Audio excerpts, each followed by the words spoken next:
ओम भूर्भुवस्वः तत्सवितुर्वरेण्यं भर्गो देवस्य धीमहि धियो यो न प्रचोदयात्। राम नाम ललाम जिसका सर्व मंगल धाम है, प्रथम उस सर्वेश्वर को दास का परिणाम है। राम नाम रटते रहो जब तक घट में प्राण, कभी तो दीन दयाल के भनक पड़ेगी कान। सियावर राम जय जय राम, मेरे प्रभु राम जय जय राम। आइए भक्तों, श्री रामायण में प्रवेश करते हुए प्रभु के चरणों में ध्यान लगाते हैं। मासा प्राण 11वां विश्राम श्री तुलसीदास जी ने लिया था। आइए विश्राम से शुरू करते हैं। श्याम शरीरु सुभाए सुहावन, शोभा कोटि मनोज लजावन। जावक पद कमल सुहाए, मुनि मन मधुप रहत जिन छाए। श्री तुलसीदास जी कहते हैं श्री रामचंद्र जी का सांवला शरीर स्वभाव से ही सुंदर है। उसकी शोभा करोड़ों कामदेवों को भी लजाने वाली है। महावर से युक्त चरण कमल बड़े सुहावने लगते हैं, जिन पर मुनियों के मन रूपी भोरे सदा छाए रहते हैं। पीत पुनीत मनोहर धोती, हरती बाल रवि दामिनी ज्योति। कलकिंग कनिकटी सूत्र मनोहर, बाहु विशाल विभूषण सुंदर। पवित्र और मनोहर पीली धोती प्रातः काल के सूर्य और बिजली की ज्योति को भी हर लेने वाली है। कमर में सुंदर किंकणी और कटी सूत्र हैं। विशाल भुजाओं में सुंदर आभूषण सुशोभित हैं। पीत जनेऊ महा छवि देई, कर मुद्रिका चोरी चितुलेई। सोहत ब्याह साज सब साजे, उर आयत उर भूषण राजे। पीला जनेऊ महान शोभा दे रहा है। हाथ की अंगूठी चित्त को चुराए लेती है। ब्याह के सब साज सजे हुए वे शोभा पा रहे हैं। चौड़ी छाती पर हृदय पर पहनने के सुंदर आभूषण सुशोभित हैं। पियर उपरना का खासोती, दुह आचरणी लगे मणि मोती। नयन कमल कल कुंडल काना, बदनु सकल सौंदर्य निधाना। पीला दुपट्टा जनेऊ की तरह शोभित है, जिसके दोनों सिरों पर मणि और मोती लगे हुए हैं। कमल के समान सुंदर नेत्र हैं। कानों में सुंदर कुंडल हैं और मुख तो सारी सुंदरता का खजाना ही है। सुंदर भ्रकटी मनोहर नासा, भाल तिलक रुचिरता निवासा। सोहत मोरु मनोहर माथे, मंगलमय मुक्ता मणि गाथे। सुंदर भौएं और मनोहर नासिका है। ललाट पर तिलक तो सुंदरता का घर ही है, जिसमें मंगलमय मोती और मणि गुथे हुए हैं। ऐसा मनोहर और मोर माथे पर सोह रहा है। भक्तों, श्री तुलसीदास जी छंद में यहाँ कहते हैं, गाथे महामणि मोर मंजुल अंग, सब चित चोरही। पुर नारी सुर सुंदरी बरही, बिलो की सब तिन तोरही। मणि बसन भूषण वारी, आरती करही मंगल गावही। सुर सुमन बरसही, सूत मागध बंदी सुदसु सुनावही। सुंदर मोर में बहुमूल्य मणियां गुथी हुई हैं। सभी अंग चित्त को चुराए लेते हैं। सब नगर की सुंदरियां और देव सुंदरियां दूल्हे को देखकर तिनका तोड़ रही हैं, उनकी बलैयां ले रही हैं और मणि वस्त्र तथा आभूषण निशावर करके उनकी आरती उतार रही हैं, मंगल गान गा रही हैं। देवता फूल बरसा रहे हैं। सूत और मागध तथा भाट सुयस सुना रहे हैं। कोहबर ही आने कुंवर कुंवरी, सुहासिनी सुख पाई के। अति प्रीति लौकिक रीति लागी, करण मंगल गाई के। लह कोरी गोरी सिखाव, राम ही सिय संसारद कहीं। रनिवासु हास विलास रस बस, जन्म को फलु सब लही। सुहागनी स्त्रियां सुख पाकर कुंवर और कुमारियों को कोहबर कुल देवता के स्थान में ले जाती हैं और अत्यंत प्रेम से मंगल गीत गा गा कर लौकिक रीति करने लगती है। पार्वती जी श्री रामचंद्र जी को लहकोर वर वधु का परस्पर ग्रास देना सिखाती हैं और सरस्वती जी श्री सीता जी को सिखाती हैं। रनिवास हास विलास के आनंद में मगन है। श्री राम जी और श्री सीता जी को देख देख कर सभी जन्म का परम फल प्राप्त कर रहे हैं। निज पानी मनी महु देखी अति मूर्ति स्वरूप निधान की, चालती न भुजबल्ली विलोकनी बिरह भय बस जान की, कौतुक विनोद प्रमोद प्रेमु न जाई कहीं जा नहीं अली, बर कुंवरी सुंदर सकल सखी लवाई जनवा से ही चली। अपने हाथ की मणियों में सुंदर रूप के भंडार श्री रामचंद्र जी की परछाई दिख रही है। यह देखकर जानकी जी दर्शन में वियोग होने के भय से बाहु रूपी लता को और दृष्टि को हिलाती डुलाती नहीं है। उस समय के हंसी खेल और विनोद का आनंद और प्रेम कहा ही नहीं जा सकता, उसे सखियां ही जानती हैं। तदंतर वर कन्याओं को सब सुंदर सखियां जनवासे को लिवा चली। ते ही समय सुनिए आशीष जहते हैं नगर नब आनंदु महा, चिरु जियऊ चोरी चारु चारयो मुदित मन सब ही कहा, जोगिंद्र सिद्ध मुनीष देव विलोकी प्रभु दुदुम्बी हनी, चले हर्षी वर्षी प्रसून निज निज लोक जय जय जय भनी। उस समय नगर और आकाश में जहां सुनिए वहीं आशीर्वाद की ध्वनि सुनाई दे रही है और महान आनंद छाया हुआ है। सभी ने प्रसन्न मन से कहा कि सुंदर चारों जोड़ियां चिरंजीवी हों। योगीराज सिद्ध मुनीश्वर और देवताओं ने प्रभु श्री रामचंद्र जी को देखकर दुधुम्बी बजाई और हर्षित होकर फूलों की वर्षा करते हुए तथा जय हो जय हो जय हो कहते हुए अपने अपने लोक को चले। श्री राम जय राम, श्री राम जय राम दोहा। सहित बधु टिन्न कुंवर सब तब आए पितु पास, शोभा मंगल मोद भरी उमगे जनु जनवास, सियावर राम जय राम मेरे मन बसियो सीताराम। श्री तुलसीदास जी लिखते हैं तब चारों कुमार बहुओं सहित पिताजी के पास आए। ऐसा मालूम होता था मानो शोभा मंगल और आनंद से भरकर जनवासा उमड़ पड़ा हो। पुनि जेव नार भई बहुभांति पठे जनक बोलाई बराती, परत पावड़े बसन अनुपा सुतन्य समेत गवन कियो भूपा। फिर बहुत प्रकार की रसोई बनी। जनक जी ने बरातियों को बुलावा भेजा। राजा दशरथ जी ने पुत्रों सहित गमन किया।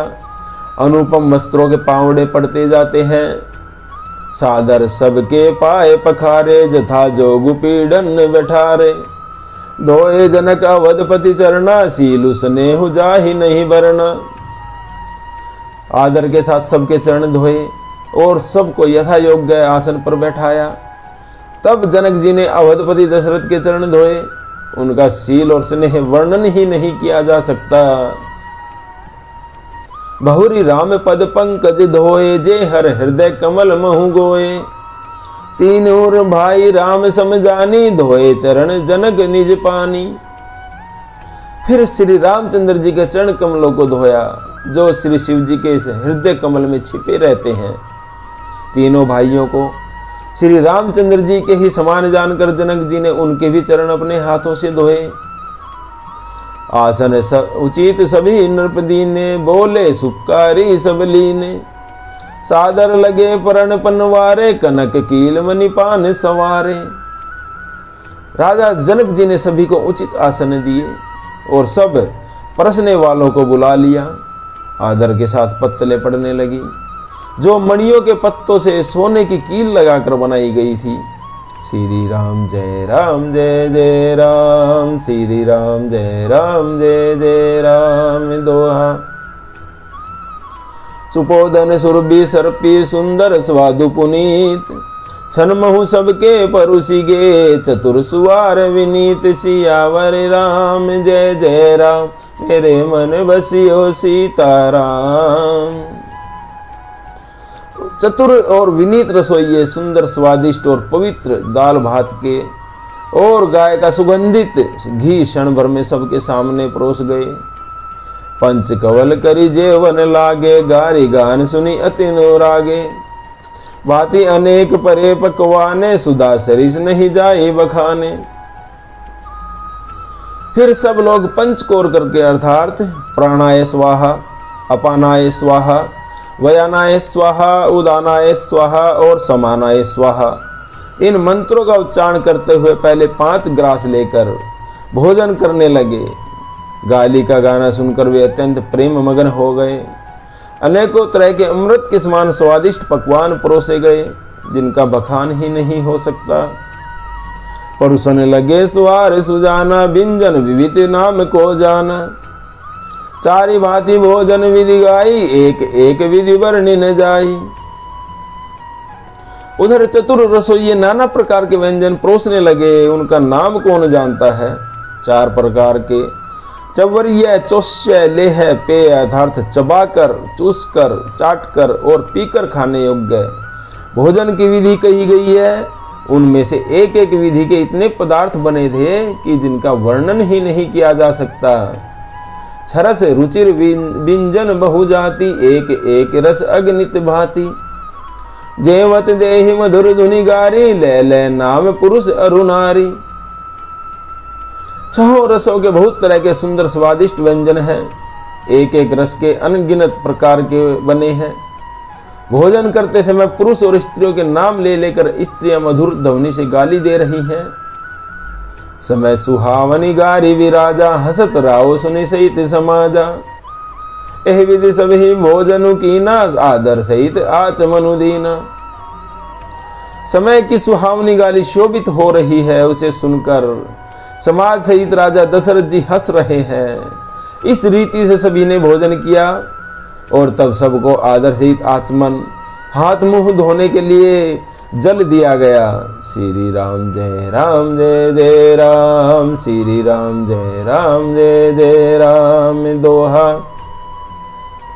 दे पान पूजे जनक, दशरथ सहित समाज। जनवास ही गवने मुदिते, सकल भूप सिर ताज। सियावर राम जय जय राम, मेरे मन बसियो सीताराम। फिर कई तरह के पान देकर जनक जी ने समाज सहित श्री दशरथ जी का पूजन किया। सब राजाओं के सिरमौर चक्रवर्ती श्री दशरथ जी प्रसन्न होकर जनवासे को चले। नित नूतन मंगलपुर माही, निमिष सरी से दिनी जामिनी जाही। बड़े भोर भूपति मनि जागे, जाचक गुण गन गावन लागे। जनकपुर में नित्य नए मंगल हो रहे हैं, दिन और रात पल के समान बीत जाते हैं। बड़े सवेरे राजाओं के मुकुटमणि श्री दशरथ जी जागे, याचक उनके गुण समूह का गान करने लगे। देहि कुंवर बर वधुन समेता, कीमी कही जात मोधु मन जेता। प्रात क्रिया करी के गुरु पाही, महाप्रमोदु प्रेम मन माही। चारों कुमारों को सुंदर वधुओं सहित देखकर उनके मन में जितना आनंद है वह किस प्रकार से कहा जा सकता है। वे प्रातः क्रिया करके गुरु वशिष्ठ जी के पास गए। उनके मन में महान आनंद और प्रेम भरा है। करी प्रणाम पूजा कर जोरी, बोले गिरा अमीय जनु बोरी। तुमरी कृपा सुनु मुनि राजा, भयो आजू मैं पूर्ण काजा। राजा दशरथ जी प्रणाम करके पूजन करके फिर हाथ जोड़कर मानो अमृत में डुबोई हुई वाणी से कहने लगे, हे मुनिराज सुनिए, आपकी कृपा से आज मैं पूर्ण काम हो गया। अब सब विप्र बोलाई गोसाई, देहु देहनु सब भांति बनाई। सुनि गुरु कही मही पाले बढ़ाई, पुनि पठे मुनि वृंद बुलाई। अब हे स्वामीन, अब सब ब्राह्मणों को बुलाकर उनको सब तरह गहनों कपड़ों से सजी हुई गायें दीजिए। यह सुनकर गुरुजी ने राजा की बड़ाई करके फिर मुनि गणों को बुलावा भेजा। श्री राम जय राम जय जय राम, श्री राम जय राम जय जय राम दोहा। वामदेव अरुदेव ऋषि, वाल्मीकि जा बाली। आए मुनिवर निकर तब, कोसकादि तपसाली। सियावर राम जय जय राम, मेरे मन बसियो सीताराम। तब वामदेव, देव ऋषि नारद, वाल्मीकि, जाबाली और विश्वामित्र आदि श्रेष्ठ तपस्वी मुनि समूह के समूह आए। दंड प्रणाम सभी नृप कीने, पूजी से प्रेम बरासन दीने। चारि लक्ष बर देनु मंगाई, काम सुरभि समशील सुहाई। राजा ने सबको दंडवत प्रणाम किया और प्रेम सहित पूजन करके उन्हें उत्तम आसन दिए। 4 लाख उत्तम गायें मंगवाई गई जो कामधेनु के समान अच्छे स्वभाव वाली और सुहावनी थी। सब विधि सकल अलंकृत कीनी, मुदित महीप महिदेव दीनी। करत विनय बहुविधि नर नाहु, लहेऊ आजु जग जीवन लाहू। उन सब को सब प्रकार से गहनों कपड़ों से सजाकर राजा दशरथ ने प्रसन्न मन होकर भूदेव ब्राह्मणों को दिया। राजा बहुत तरह से विनती कर रहे हैं कि जगत में मैंने आज ही जीने का लाभ पाया है। पाई आशीष महिषु अनंदा, लिए बोली पुनि जाचक वृंदा। कनक वसन मणि है गए सेंदन, दिए बूझी रुचि रवि कुल नंदन। ब्राह्मणों से आशीर्वाद पाकर राजा बहुत ही आनंदित हैं। फिर याचकों के समूह को बुलवा लिया और सबको उनकी रुचि अनुसार पूछकर सोना, वस्त्र, मणि, घोड़ा, हाथी और रथ जिसने जो भी चाहा सो सूर्य कुल को आनंदित करने वाले राजा दशरथ जी ने उनको दिया। चले पढ़त गावत गुण गाथा, जय जय जय दिनकर कुलनाथा। एह विधि राम बिहार उछाओ, सकई न बरनी सहस मुख जाहु। वे सब गुणानुवाद गाते और सूर्य कुल के स्वामी की जय हो जय हो जय हो कहते हुए चले। इस प्रकार श्री रामचंद्र जी के विवाह का उत्सव हुआ। जिन्हें सहस्त्र मुख हैं वे शेष जी भी उसका वर्णन नहीं कर सकते। श्री राम जय जय राम, श्री राम जय जय राम दोहा। बार बार कौशिक चरण शिशु नाई कहराऊ। यह सब सुख मुनि राज तब कृपा कटाक्ष पसाऊ। सियावर राम जय जय राम, मेरे मन बसियो सीताराम। श्री तुलसीदास जी कहते हैं बार बार विश्वामित्र जी के चरणों में सिर नवाकर राजा दशरथ कहने लगे, हे मुनिराज, यह सब सुख आपके ही कृपा कटाक्ष का प्रसाद है। श्री राम जय जय राम। भक्तों, आज का विश्राम यही लेते हैं। जप ले बंदे श्याम सवेरे, एक माला हरि नाम की। जिस माला में राम नहीं वो माला है किस काम की। बोलो राम राम राम, बोलो राम राम राम। बोली राजा रामचंद्र भगवान की।